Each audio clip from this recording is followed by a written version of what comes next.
parent of the school activity. And this morning I was just talking with the president, Ms. Wanya, and I was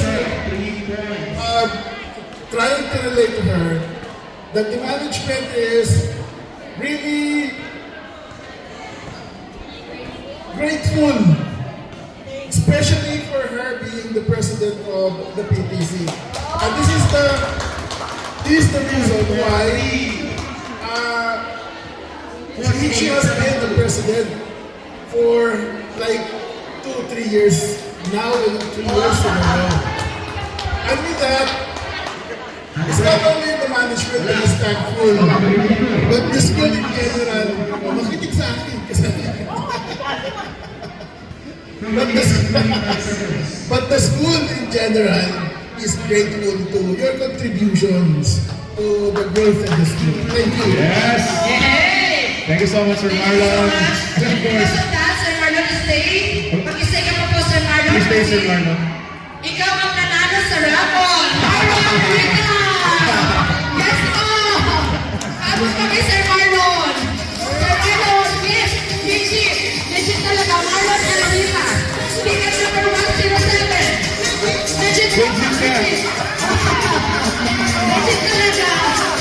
Congratulations, Sir Marlon. Nakabawi ka agad.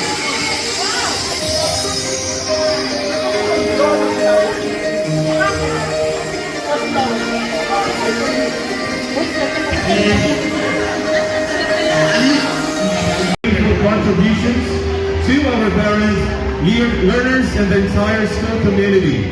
Your partnership continues to inspire excellence and strengthen our shared commitment to quality education. Given this 29th day of November 2025 at Fats Hawan Campus, this medical appreciation is presented to Alansari Education Group, headed by Madam Maria Teresa Salas Alansari and Sir Ahmed Alansari, and given to our school principal, Mr. Marlon Alvita.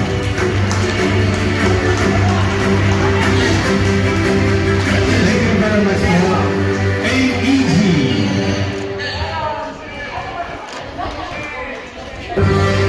Thanks to the PDC, headed by Ms. Wanya and Sir Yorpan.